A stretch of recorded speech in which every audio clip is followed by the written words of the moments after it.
누가 오는지를 얘기를 안 했습니다. 신년 축제 대신 우리에게 아주 유익한 강의를 해주실 분은 지금 파이 대안학교를 운영하시고 호서대학교에서 청소년 상담학과 교수를 오래 하신 김혜원 교수께서 오시는데 부부간에 함께 참석하시면 가정에 큰 유익이 있을 겁니다. 이런 분이 우리 교회의 권사님이라는 것도 여러분들이 자랑스럽게 생각하시고 이번 토요일 적극 잘 참여해 주시기 바랍니다. 고대 근동 지역에는 손님을 대접하는 것이 최선의 의무라고 하는 관습이 있습니다. 내 집을 찾아오는 나그네는 결코 내치지 않고 먹을 것이 없으면 이웃집에 가서 빌려서라도 반드시 먹여야 하고 가장 융숭하게 대접해야 하는 그런 전통이 의무화되어 있었습니다.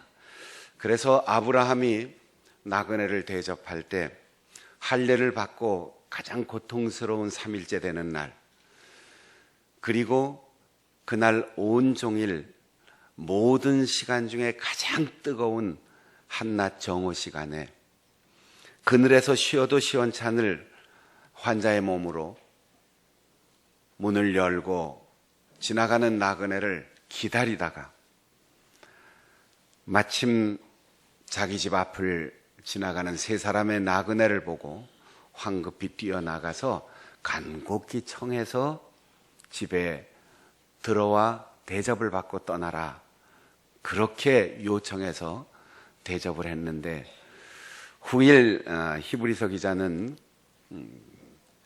나그네 대접하기를 힘써라, 천사를 대접하고 나그네를 대접하다가 우연히 자기도 모르는 사이에 천사를 대접한 사람도 있다, 이렇게 이야기를 하였습니다. 유대인의 전설에 의하면 매일매일 나그네 접대하는 것을 삶의 즐거움으로 삼고 있던 아브라함이 그날따라 지나가는 나그네가 하도 없으니까 걱정하고 근심하고 초조해가지고 문 앞에까지 나와서 왜 오늘은 이렇게 나그네가 없을까 너무 안타까워하니까 하나님께서 소돔과 고모라 성을 멸망시키러 가는 길에 아브라함이 저렇게 나그네를 기다리는데 오늘 나그네가 없어서 대접 못하면 속상하겠다, 우리 가는 길에 들려서 가자. 하나님이 가던 길을 돌이켜 예정에 없던 아브라함 집을 방문했다는 거예요. 그래서 나그네를 대접하다가 천사를 만나게 되고 천사로부터 소돔과 고모라 성을 멸망하러 하나님과 함께 간다고 하는 그 하늘의 비밀을 듣게 되었습니다.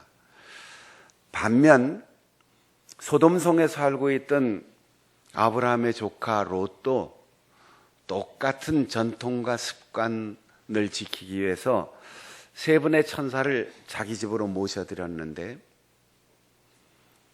똑같은 천사를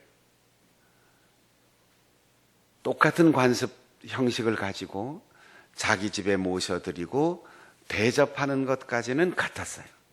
그런데 내용이 달랐습니다. 아브라함은 황급히 들어가서 가족들을 부르고 하인들을 불러서 송아지를 잡고 우유를 준비하고 버터를 준비하고 고운 가루, 이미 나그네를 위하여 준비되어 반죽하고 발효된 고운 반죽으로 빵을 구워서 극진히 대접하고도 이만하면 됐다라고 하지 않고 옆에서 마치 노예처럼 서서 뭔가 더 대접할 수 없을까, 뭔가 더 요구하는 것이 있으면 말씀하세요 하고 대기하고 서 있었다는 거예요. 마치 식당의 종업원처럼, 무슨 대가를 받는 사람처럼 그렇게 마음을 다하여 대접했는데, 롯은 딱 한 가지, 나그네 대접할 준비도 안 하고 있다가 갑자기 손님들이 오니까 미처 반죽도 해놓지 않고 발효도 되지 않은 밀가루 반죽으로 개떡을 쪄서 딱딱하고 맛없는 빵 그거 하나 대접하고 주무시라 그런 거예요. 하나님께서 원하시는 것은 형식을 통하여 우리가 하나님께 전달하고 또 하나님께로 받을 그 진심 어린 주고받음, 사랑의 관계, 이걸 원하시는 겁니다. 이사야 선지자는 이스라엘 백성들을 향하여 소리 높여 외치라. 아끼지 말고 주저하지 말고 목소리를 낮추지 말고 백성들의 죄를 낱낱이 지적하고 고발하라. 이렇게 외쳤습니다. 물론 자기가 그렇게 하는 거죠. 그때 이스라엘 백성들이 말합니다. 우리가 요즘 말로 번역해서 얘기할게요. 주일 잘 지키고 11조 잘하고 감사헌금도 했고 교회 모든 행사에 빠짐없이 잘 참석하고 성경 읽기도 했고 기도회도 잘 참석하고 갖가지 봉사도 하는데 우리를 책망하시다니요. 우리에게 무슨 부족함이 있습니까? 목소리 높여서 우리를 나무라실 이유가 뭡니까? 더군다나 우리는 절기별로 금식의 규칙을 잘 지켜서 요즘 금식절기가 왔는데 지금 배고파 죽겠습니다. 속이 쓰려요. 그리고 힘이 없습니다. 그래도 하나님 앞에 나와서 금식하고 기도하는데 기도 응답은 안 해주시고 칭찬은 안 해주시고 격려는 못 해주실 망정 우리의 죄를 고백하라고 우리의 죄를 지적하라고 선지자를 보내어 야단하는 이유가 무엇입니까? 하고 항의를 합니다. 그때 하나님께서 선지자에게 말합니다. 너희들의 위선, 너희들의 형식주의, 너희들이 거룩한 백성, 선택된 민족이 되었다는 그 교만함, 그것을 속에 가득 감추고 겉으로만 의로운 척하는 너희들의 형식적인 종교 행사를 나는 역겨워서 보지 못하겠다. 밥을 굶으며 기도한다고 하는데 인상 쓰고 나 금식하거든 자랑하면서 돌아다니지 않느냐. 밥을 굶는다는 것은 내가 생명을 연장하지 못한다 할지라도 내가 목숨을 잃는다 할지라도 하나님 뜻대로 살겠습니다 하는 결단의 표현인데 밥을 굶어가면서 옆집 사람하고 다투고 가족끼리 다투고 밥을 굶으면서 불쌍한 사람들을 착취하고 밥을 굶으면서 오락을 즐겨 행하고 육신의 쾌락을 찾아다니니 너희들이 무엇 때문에 예배하고 무엇 때문에 금식하고 무엇 때문에 기도하고 무엇 때문에 구원받았다는 즐거움을 자랑하면서 다니느냐. 나는 그렇게 3일 금식한다, 일주일 금식한다, 보름 금식한다, 40일 금식한다.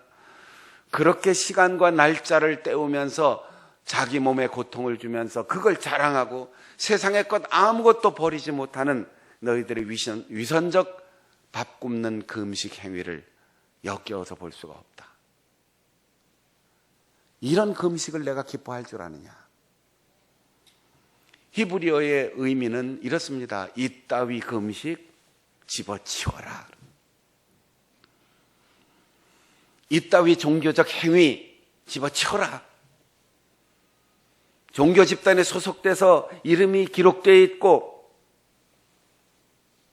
교적부에 이름이 기록되어 있고 종교를 통해서 받은 여러 가지 직분과 계급과 같이 자랑하는 그런 명예, 그게 얼마나 물거품같이 허무한 것인 줄 아느냐, 그렇게 말합니다.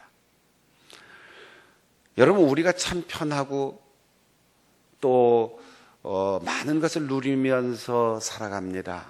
그러나 우리 신앙의 선배들은 맨바닥에서 예배드리고 호롱불 켜놓고 예배를 드려도 조그만 일만 있어도 금식하고 기도했어요. 자녀들이 걱정돼도 철회하고 기도했어요. 금식하면서 기도했어요. 농사가 잘 안 되든 누가 아프든 근심되는 일이 있든 자식 때문에 속이 썩든 진학의 문제가 있든 교회에서 임직을 받을 때든 금식하고 기도하는 것은 정말 당연한 것으로 생각했어요. 지금도 우리 성결교회 목회자들은 공부 잘하고 신학교 졸업하고 고시원에서 시험 치고 면접하고 그러고도 목사 안수 받기 전에 다 함께 금식기도 들어가요. 영성일기를 몇 달 동안 써서 그걸 제출하게 되어 있어요. 자기의 사생활을 부끄러움 없이 하나님 앞에 노출하는 마음으로 영성일기를 씁니다. 금식기도 한 번도 없이 밤을 새워서 울부짖어 하나님 앞에 호소한 경험도 없이 신학교를 졸업해서 전도사가 되고 그런 간절함 없이 목사 안수를 받고 그렇게 하나님 앞에 밥을 굶고 내 목숨을 다해서 하나님 뜻대로 살겠습니다 하는 결단의 행위 한 번 없이 세례를 받고 집사가 되고 권사가 되고 장로가 되고 교회학교 교사가 되고 찬양대가 되고 임원이 돼서 과연 우리 교회의 미래의 후손들에게 참 좋은 신앙의 전통을 남겨주었다. 그렇게 우리의 다음 세대들에게 들을 수 있겠습니까? 75년의 역사를 자랑하면서 지난날 아무개 누가 무슨 일을 했습니다 자랑하면서 과연 우리는 그렇게 다음 세대들에게 기억될 수 있는 사람이 될 수 있을 것인지. 하나님은 난 그런 금식 기뻐하지 않는다. 밥 굶으면서 머리 풀어 헤치고 배고프다고 인상 써가면서 그러면서도 이익을 다투고 여전히 세상 것 추구하고 여전히 육신의 즐거움을 추구하고 여전히 다른 사람들을 포용하지 않고 관계에 문제가 있는 사람들, 그 사람들의 거룩한 종교의 행위를 나는 원하지 않는다라고 말씀하십니다. 그러나 내가 기뻐하는 금식이 있다. 그런 형식적인 금식이 아니라 밥을 굶으면서 남과 다투고 용서하지 못하고 세속적인 이익과 쾌락을 추구하는 그런 금식이 아니라 내가 기뻐하는 금식은 흉악한 결박을 풀어주는 것이다. 멍해를 꺾어주는 것이다. 내 것을 아낌없이 나누어 주는 것이다. 내 혈육과 친척들 이웃이 어려울 때 외면하지 않고 찾아가고 그들을 반겨 맞아주는 것이다. 이게 진짜 금식이다. 밥을 굶는다면 굶은 만큼 남에게 나눠주라는 거예요. 밥을 굶는다면 굶는 만큼 남들을 구속했던 모든 의무사항을 벗겨주라는 거예요. 밥을 굶는다면 굶는 만큼 우리가 무심하게 지나갔던 우리의 이웃을 돌아보라는 거예요. 사흘을 굶어보면 도둑질하는 사람의 심정을 안 되는 거예요. 아, 그 사람은 왜 그러지? 왜 짜증내는 거야? 왜 공격적인 말을 하는 거야? 어쩌면 그렇게 반사회적인 범죄를 하는 거야?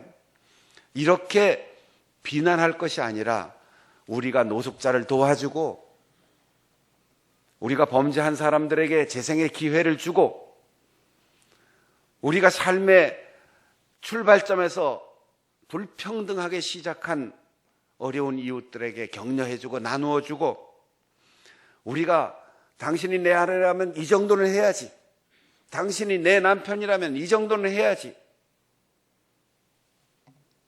반면 내가 장남도 아닌데 내가 장녀도 아닌데 아들이나 하나밖에 없나? 당신 형제가 당신 혼자뿐이야? 왜 당신 아버지 어머니를 내가 모셔야 돼? 이런 의무로 사람들에게 밧줄을 메어준 모든 걸 풀으라는 거예요. 그게 안 되니까 금식하라는 거예요. 밥을 굶어보면 배고픈 사람의 마음을 알게 되는 거죠. 창자가 끊어지는 것 같은 고통 후에 물만 먹으면서 며칠 견뎌보면 사회에서 기회를 잃은 사람들이 얼마나 몸부림치는데 밥 한 숟갈 못 먹어서 힘들게 살아가는지를 알게 되는 거지요. 자식 앞에 도둑질하는 사람의 심정을 동의는 할 수 없지만 이해를 하게 되는 거죠. 오죽하면 형에게 와서 손을 벌리고 오죽하면 일가 친척들에게 와서 도와달라고 할까 마음을 이해할 수 있게 되는 거죠. 하나님이 기뻐하시는 그 음식은 밥만 굶는 그 음식이 아니라 행동은 여전하면서 종교적인 행사만 참석하는 그런 그 음식이 아니라 예배하는 만큼 삶이 변화되고 금식하는 만큼 내 것을 아껴서 나눠주고 금식하는 만큼 나를 고통스럽게 하는 사람들을 용서하고 다른 사람들에게 의미로 부과했던 모든 것들을 다 해방시켜주는 것, 그것이 하나님이 기뻐하는 금식이라는 거예요. 여러분, 이제 사순절이 다가오고 온 세상이 질병의 두려움 때문에 어둠의 그늘이 덮은 것 같습니다. 그냥 예배하고 습관처럼 기도합시다. 여기에서 그치지 말고 마음을 다하여 목사인 저부터 한국교회의 지도자들부터 교회를 다니고 구원받았다고 확신하는 성도들부터 우리가 얼마나 책임 있는 인생을 살았는지, 얼마나 책임과 의무를 다하면서 이웃을 보살피면서 말로만 하는 사랑이 아니라 손으로 발로 하는 사랑을 실천했는지. 여러분, 우리의 두뇌로 쓰는 에너지보다, 우리가 생각하는 것보다 심장에서 나오는 생각이 훨씬 더 사람들에게 감동을 준다는 거예요. 우리의 생각이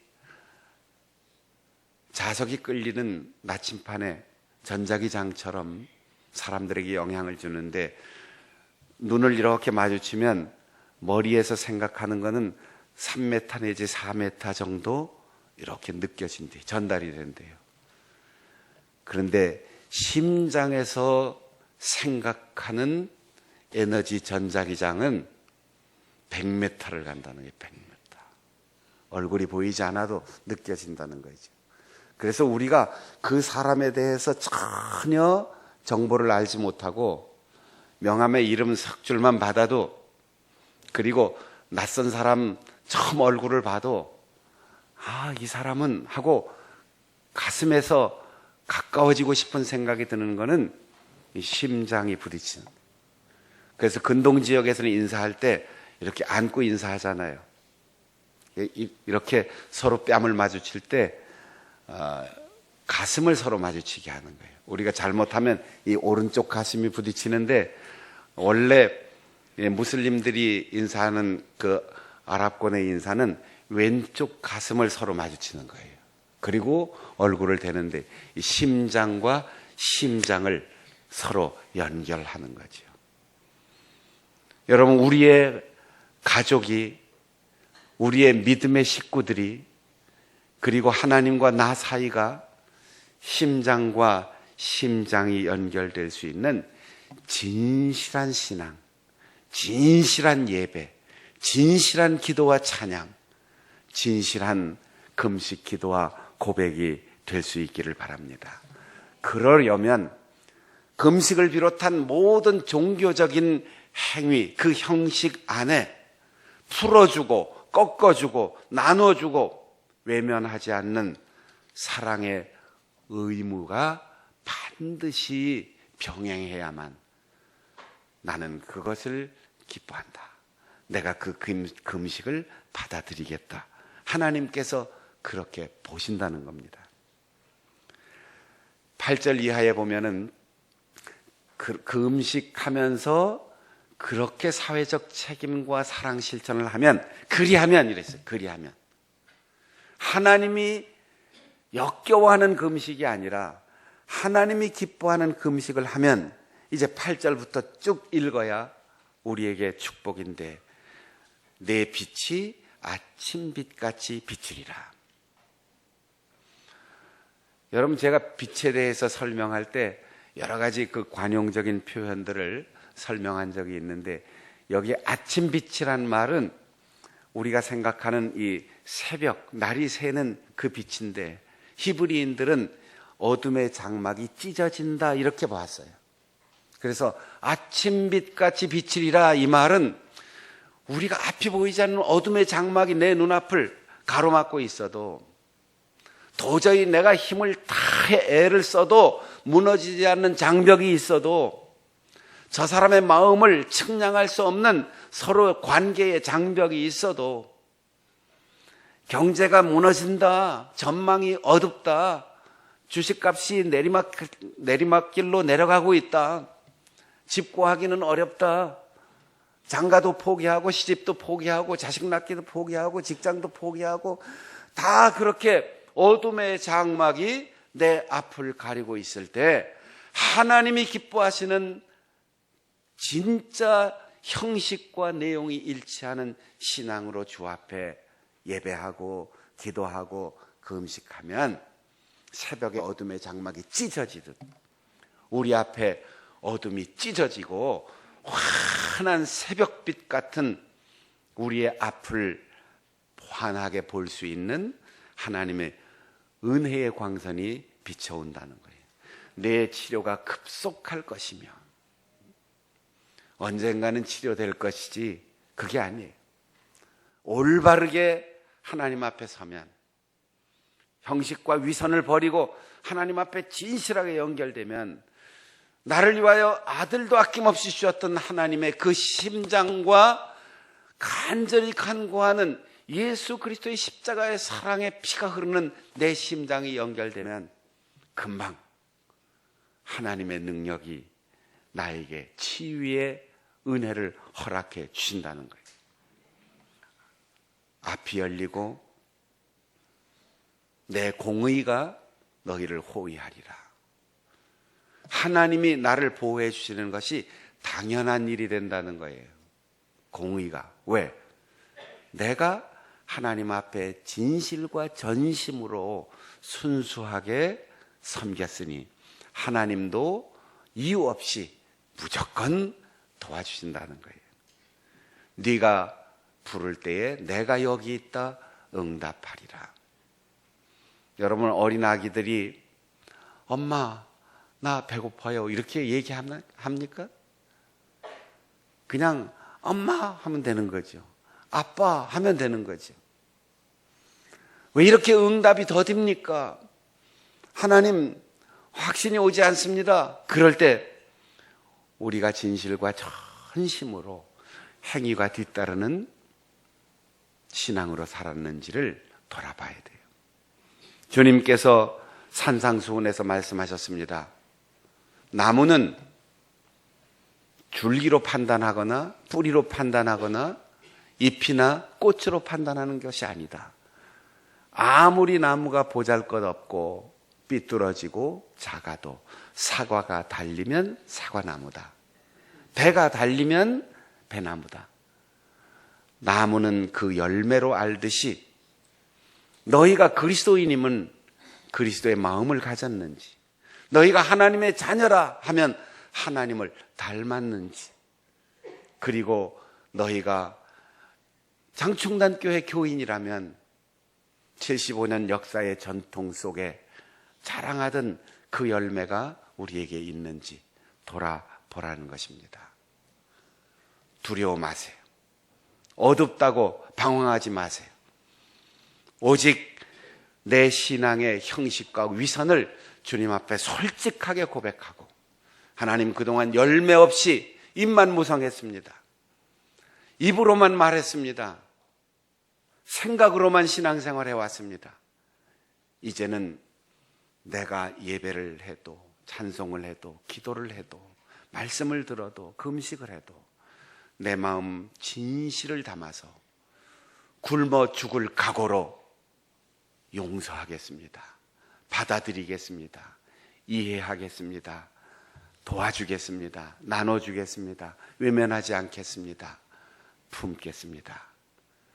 그렇게 고백하고 그렇게 실천해서 여러분의 앞에 어둠의 장막이 찢어지고 환한 치료의 광선이 비춰오고 하나님께서 아버지라고 부르기만 하면 즉시 응답받는 축복의 인생을 살아갈 수 있기를 바랍니다. 기도하겠습니다. 우리 함께 통성으로 기도할 때 하나님